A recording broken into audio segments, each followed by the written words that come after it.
good morning to everyone mga Frenny. Nandito na naman tayo sa hugasan portion mga Frenny. Ayun nga, good morning, good morning, good morning, good morning. Ano ba naman yan? Ano nangyayari sa atin mga Frenny?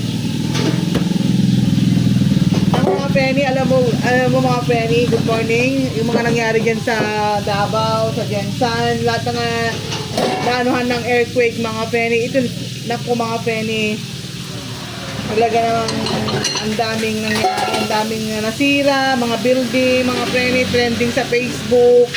And then mga Frenny, ito na siguro yung way na magbati-bati na yung mga Senate na yan, mga Frenny, para matulungan nila yung mga kababayan natin dyan sa Jensan, sa Davao, mga Frenny. Ito na yung time para magbati-bati kayo, mga Frenny. Magkaisa tayo, magtulungan, ganun, mga Frenny. Ganun dapat ang gawin nila, mga Frenny. Hindi bangayan ng bangayan, bangayan ng bangayan. Mga Frenny, nandito na naman tayo sa hugasan portion. It's a Tuesday morning, mga Frenny. Ayan, nagluluto na rin yung aking lakay ng ating tenok beef pares, at saka mami, mga Frenny. At saka meron na rin kami, kung gusto nyo na mag-breakfast, meron na kaming silog-silog, ganun. At saka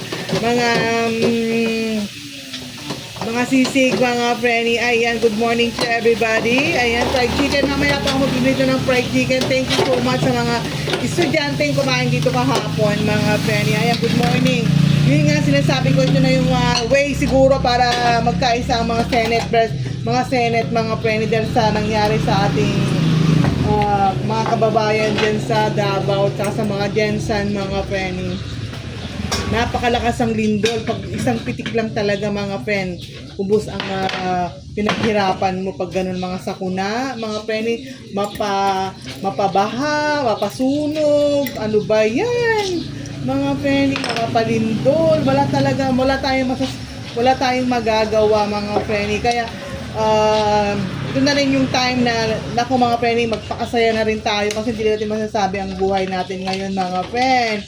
Hindi natin, tingnan mo, isang iglap lang yung Jollibee, mga Frenny, yung Jollibee na oh my God, nawasak. Buti ka mo, mga Frenny, nakalabas pa yung isang crew ng Jollibee, mga Frenny. Kung hindi, ay naku, hindi natin alam kung matitegi siya o ano. Kaya mga friend,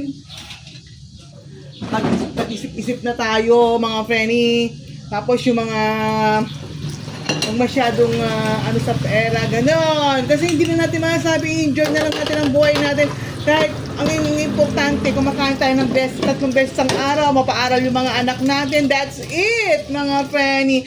Ako, kumpleto na ako sa ganitong buhay, mga Frenny, na mapaaral ko yung mga anak ko, may mga trabaho na sila.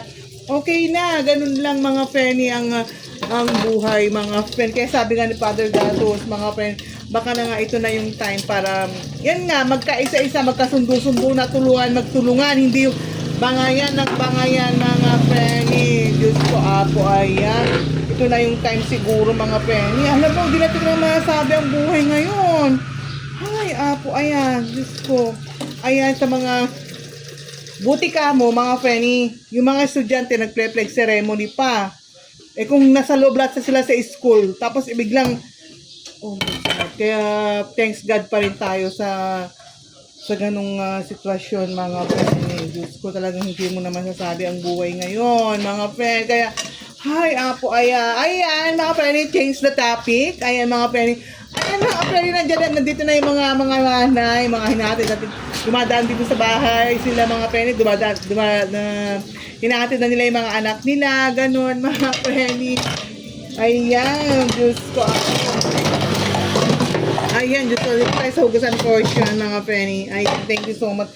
Ayan, mga Frenny, sa linggo, Father's Day. Mga Frenny, batiin ninyo yung mga tatay ninyo. Haligi ng tahanan, mga Frenny. Batiin ninyo yung mga father ninyo sa linggo. It's Father's Day. Ayan, mga Frenny. Parang sa mga tatay na masisipag, na tulad ng aking lakay, mga Frenny, ayan, happy Father's Day to everyone, sa aking mga kuya, sa aking mga katropa, ayan, happy Father's Day, at sa mga bayaw ko, mga Frenny, happy Father's Day sa inyong lahat, sa lahat ng mga tatay, at sa magiging tatay pa, happy Father's Day, mga Frenny. Ayan, good morning, good morning, good morning. Ayan, open na kami. Ayan, mga Frenny, kung gusto nyo ng breakfast. Ayan, mga Frenny, parang ang dami ko lang sinabi, mga Frenny. Basta i-enjoy natin ang life. Hindi natin masasabi ang life pag isang iglap lang talaga, mawawala at mawawala yan yung mga friend. Hindi na, at saka yung mga friend, hindi natin madadala yan sa langit, mga friend. Kaya enjoy nyo yung buhay ninyo. Kung ano may mga problema ninyo, mga friend, ganun talaga. Mag-pray lang, mga friend. Ako to, yung ganun din ang aking ginagawa, mga friend. Ayan, mga friend, always take care and God bless you, Little Alligator. Thank you so much for watching. Babu!